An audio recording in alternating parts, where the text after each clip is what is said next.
Praise the lord. మన ప్రభువును రక్షకుడైన యేసుక్రీస్తు నామంలో మీకు అందరికీ వందనాలు. దేవుడిచ్చిన ఈ అవకాశాన్ని బట్టి దేవుని నామానికి మహిమ కలుగును గాక. మంచిది. ఈ సమయంలో మనం ఒక విషయాన్ని జ్ఞాపకం చేసుకుందాం. కాపరి అనే వ్యక్తి ఎలా ఉండాలి, కాపరికి ఉండవలసిన కొన్ని విషయాలు, కొన్ని లక్షణాలు,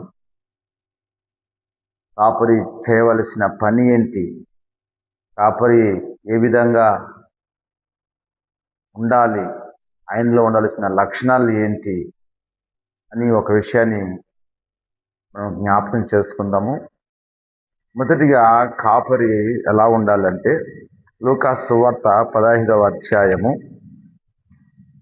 మనం చదువుకుంటే, లూకాసు సువార్త 15వ అధ్యాయము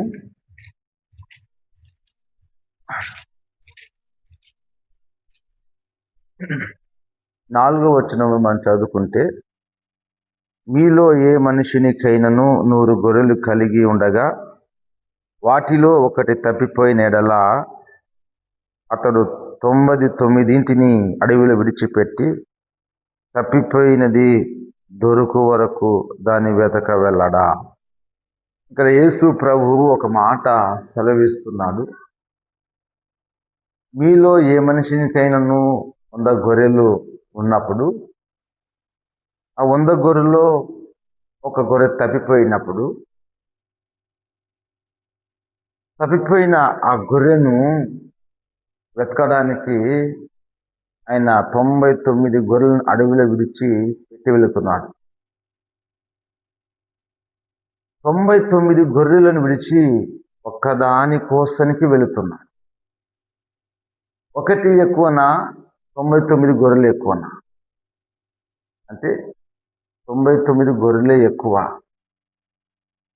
కానీ ఇక్కడ బైబిల్లో చెప్పిన మాట ఏంటంటే, ఆ ఒక్కదాన్ని కూడా పోగొట్టుకోకూడదు అని దాని అర్థం.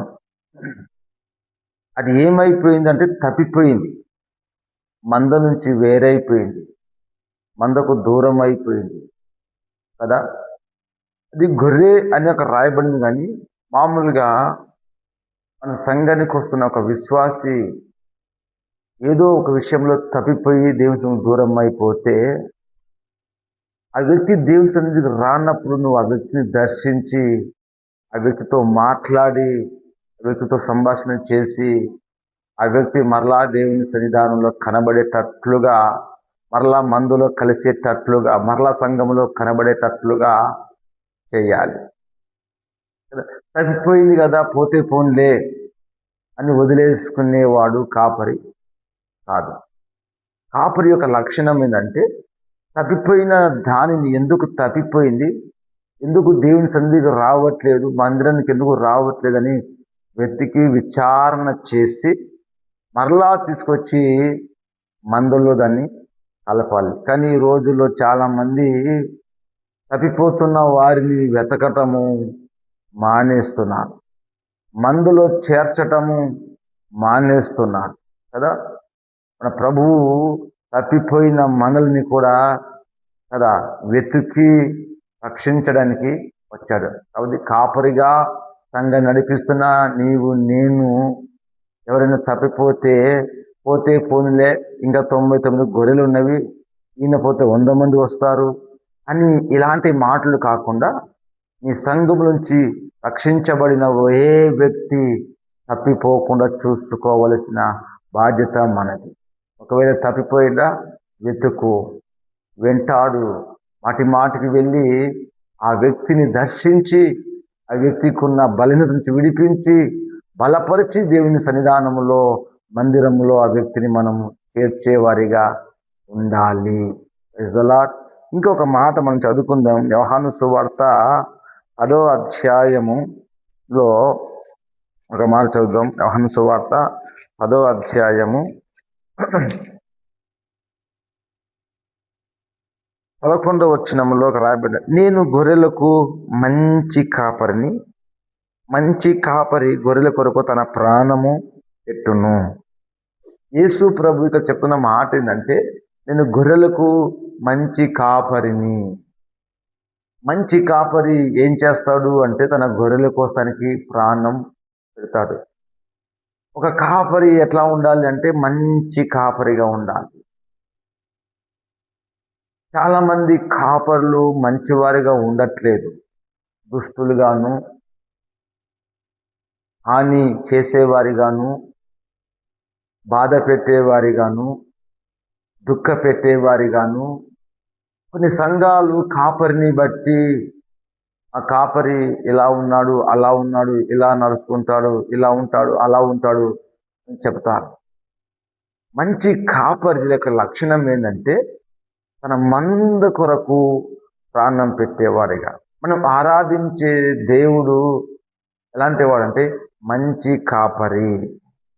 ఆయన ప్రాణం పెట్టినవాడు, ప్రాణం పెట్టి మనం రక్షించుకున్నవాడు. చెడ్డ కాపరి కాదు ఆయన, హాని చేసే కాపరి కాదు, శపించే కాపరి కాదు, నువ్వు బాధపడితే చూస్తూ కూర్చుని ఉండే కాపరి కాదు, నువ్వు దుఃఖంలో ఉండి, నువ్వు బలహీనతలో ఉండి, నువ్వు బాధలో ఉండి చూస్తే ఆనందించే కాపరి కాదు. కానీ నీ బలహీనతలను, నీకున్న దుఃఖాన్ని పోగొట్టి నీకు ఆనందాన్ని కలగజేసేవాడు.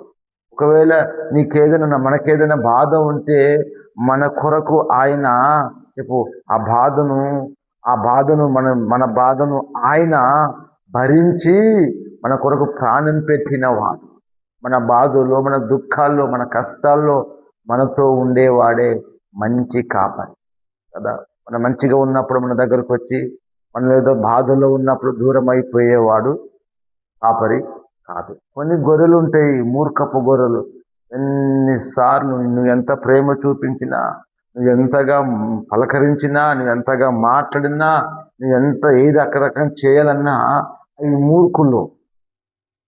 నేను వాళ్ళ గురించి చెప్పట్లేదు, కానీ దేవుని సేవకునిగా, ప్రభు సేవకులుగా మనం ఎలా ఉండాలంటే ఒక మంచి కాపరులమై ఉండాలి. అంటే సంఘాన్ని మంచిగా కాపాడేవారిగా, సంఘాన్ని మేపేవారిగా, సంఘాన్ని నడిపించేవారిగా, ప్రతి ఒక్కరి పట్ల ప్రేమ కలిగినట్టు వారిగా, ప్రేమ కలిగి నడుచుకునే వారిగా, ద్వేషము లేనంటి వారిగా, అసూయ లేనంటి వారిగా సంఘం పట్ల మనము ఉండాలి. మన ప్రాణాన్ని సహితము దారబోసేవారిగా, మంద కొరకు మన ప్రాణాన్ని సహితము శత్రువు దాడి చేస్తున్నప్పుడు, అపవాది దాడి చేస్తున్నప్పుడు వాని ఎదిరించి ప్రాణము పోయినంతగా పోరాడేవారిగా మనం ఉండాలి. ఉదాహరణకు దావీదు తన తండ్రి యొక్క మందను కాస్తున్నప్పుడు, తన మందను మేపుతున్నప్పుడు ఒకసారి ఎలుగుబంటి వచ్చింది, ఒకసారి సింహం వచ్చింది. అవి వచ్చి తన తండ్రి ఆ మందలో నుంచి గొర్రె పిల్లని ఎత్తుకొని వెళ్ళిపోయాడు. ఒక గొర్రె పిల్లని ఎత్తుకొని వెళ్ళిపోయినప్పుడు దావీదంట ఆ ఎలుగుబంటిని తరిమాడు. దావీదంట ఆ సింహాన్ని తరిమాడంట. ఆ సింహాన్ని తరిమి దాని నోట నుంచి గొర్రె పిల్లను విడిపించాడు. సింహాన్ని తరమడం అంటే మామూలు విషయం కాదు కదా. సింహంను చూస్తేనే అందరికీ భయము కలుగుతుంది, సింహాన్ని చూస్తేనే అందరికీ బుగులు కలుగుతుంది. కానీ దావీదు ఆ సింహాన్ని తరిమి ఆ సింహం నోట్లో గొర్రె పిల్లను విడిపించినప్పుడంట ఆ సింహం ఆయన మీదకి వచ్చిందంట. ఆ సింహం ఆయనను వెంటాడడం మొదలుపెట్టిందంట. ఆ సింహం ఆయన మీద గాండ్రిస్తుంది. అప్పుడు దావీదంట దాని గడ్డం పట్టుకొని దాన్ని కొట్టి చంపాడంట. అంటే ఒక రకంగా చెప్పండి, చిన్న గొర్రె పిల్ల కోసానికి తన ప్రాణాన్ని కూడా దావీదు లెక్క చేయాల. చిన్న గొర్రె పిల్లనే, గొర్రె కాదు, ఆ చిన్న గొర్రె పిల్ల కోసానికి సింహంతోనూ ఎలుగుబంటితోనూ పోరాడిన వాడు దావీదు కదా. ఈరోజు చిన్న పిల్లలైనా, అప్పుడప్పుడే భక్తునికి వస్తున్న వారైనా, ఎవరంటి వారైనా చెప్పు, మనం ఏం చేయాలంటే వారి కొరకు ప్రాణము పెట్టేవారమై ఉండాలి. ఇంకొక మాట మనం చదువుకుందాము. పేతురు రాసిన మొదటి పత్రిక 5వ అధ్యాయము 3వ వచనంలో ఒక మాట చదువుకుందాం. పేతురు రాసిన మొదటి పత్రిక 5వ అధ్యాయం 3వ వచనం. మీకు అప్పగింపబడిన వారిపైన ప్రభువులైనట్లుండక మందకు మాదిరిగా ఉండుడి. మీకు అప్పగింపబడిన వారి పైన ప్రభువులైన ఇట్లుండక మందకు మాదిరులుగా ఉండుడి. మనకు అప్పగింపబడిన సంఘానికి, మన దగ్గరికి వస్తున్న సంఘ బిడ్డలతో మనం అధికారం చెలాయించే వారిగా ఉండకూడదు. నేను పాస్టర్ని కదా, నేను సంఘానికి నడిపిస్తున్నాను కదా, ఇక నేను వారిని ఏదో ఎలాగైనా వారి మీద అధికారం చేయాలి, వారిని అణిచివేయ, ఆ ఉద్దేశం మనకు ఉండకూడదు. కానీ వారికి మనం మాదిరిగా ఉండాలి, వారి పట్ల మనం ప్రేమ కలిగి ఉండాలి. నేను కాపర్ని, నేను ఏమైనా చేస్తాను, నేను ఏమైనా మాట్లాడుతాను, నేను ఎట్లాగైనా ఉంటాను అని ఈ ఉద్దేశం ఉండకూడదు.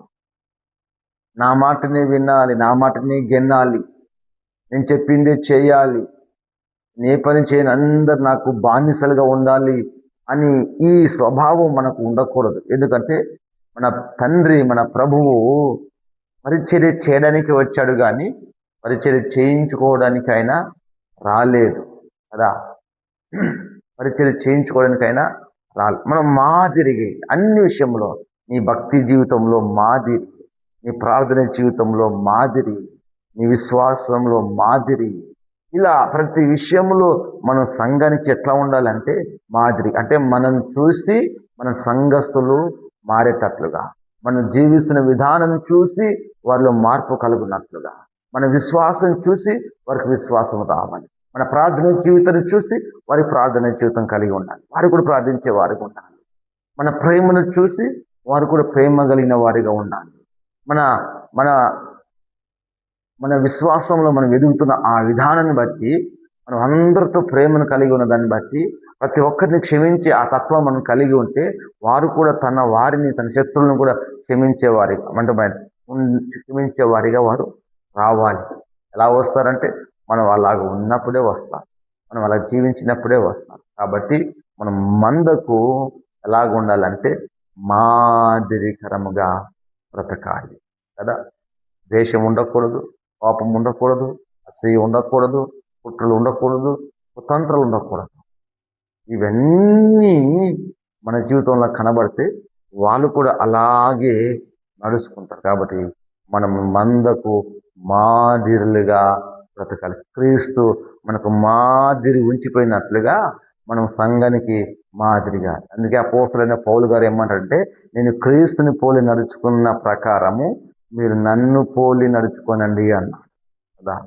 ఆయన పోలి నడుచుకోవాలన్న సంఘము కూడా, దేవుని ప్రజలు దైవజనుని చూసి నడుచుకునేటట్లుగా, మన పరిశుద్ధతను చూసి వారు పరిశుద్ధులకు, మన నీతిని చూసి వారి నీతిలోనికి, మన యథార్థను చూసి వారి యథార్థ, ఇవన్నీ చూసి వారు కూడా దేవుని సన్నిధిలో ఎదగడానికి మనం మాదిరిగా ఉండాలి కదా. ఇలాంటి జీవితాన్ని ప్రభువు మనకందరికీ అనుగ్రహించునుగాక.